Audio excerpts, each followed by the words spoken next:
Function define किया गया है जो आर स्क्वायर से आर पर डिफाइन है और उसका जो स्ट्रक्चर है वो इस तरह से डिफाइन है y अपॉन साइन वाई, जब आपका y नॉन जीरो है और जीरो के लिए उसकी वैल्यू 1 हो जाती है। तो हमें इस डबल इंटीग्रल को फाइंड आउट करना है correct up to 3 decimal place. तो यहाँ पर आप देखिए, अगर मैं इसको फाइंड आउट करता हूँ 1 अपॉन पाई स्क्वायर 0 टू 1, और ये है sine inverse x to pi by two f of x comma y. तो यहाँ पर अगर मैं इस इंटरवल में देखता हूँ साइन इनवर्स x से पाई बाई टू, तो मुझे लेना होगा y अपॉन साइन वाई, क्योंकि यहाँ पर आप देख सकते हैं y इसमें जीरो नहीं है। y upon sine y d y d x, अगर मैं इसको y के रेस्पेक्ट में इंटीग्रेट करता हूं तो न्यूमरेटर और डिनोमिनेटर में दो फंक्शन है। इस तरह से हमें कोई भी इंटीग्रेशन इजीली हम नहीं कर सकते हैं।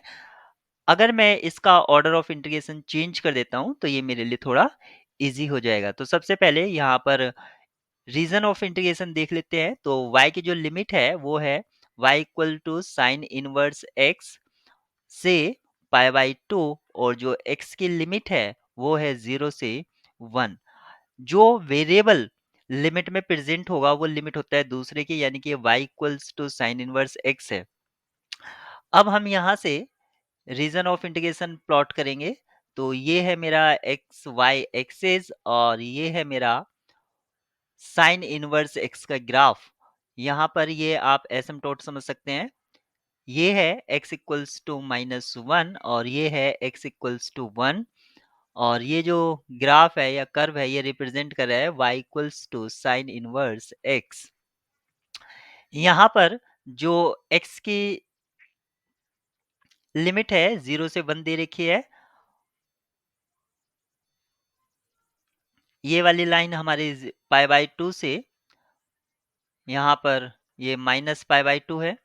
अब हमें न्यू लिमिट देखनी है। तो न्यू लिमिट देखने के लिए सबसे पहले मैं एक एक्स एक्सिस के पैरेलल स्ट्रिप कंसीडर कर लेता हूं जिसका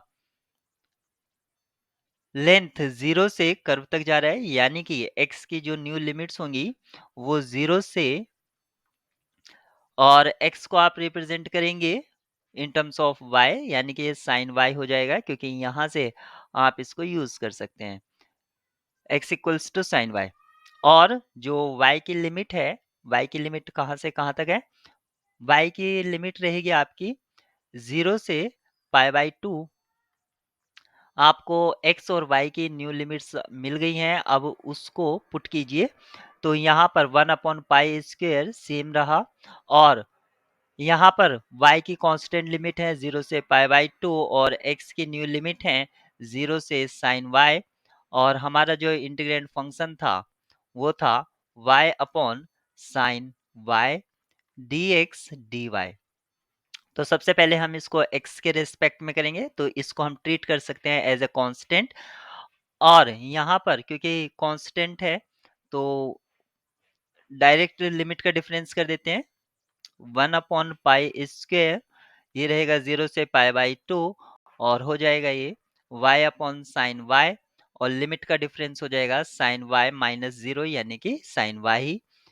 अब ये इससे कैंसिल आउट हो जाएगा और इसको इंटीग्रेट करेंगे y के रेस्पेक्ट में। y के रेस्पेक्ट में जब हम इंटीग्रेट करेंगे 1 अपॉन पाई स्क्वायर सेम रहेगा वाई स्क्वायर अपॉन टू, और लिमिट रहेगी 0 से पाई बाई टू। अगर हम लिमिट रखते हैं तो हमें क्या एक्सप्रेशन मिलता है, 1 upon pi square into pi square upon 4 into two. ये 2 रहा ये वाला जो कि डिनोमिनेटर में था। यहाँ से पाई स्क्वायर कैंसिल आउट हो गया है, हमें जो एक्सप्रेशन मिलता है वो मिलता है 1 अपॉन 8, और 1 अपॉन 8 का वैल्यू डेसिमल में हम लिख सकते हैं 0.125। इस डबल इंटीग्रल का अब हमें वैल्यू मिल गया है 0.125।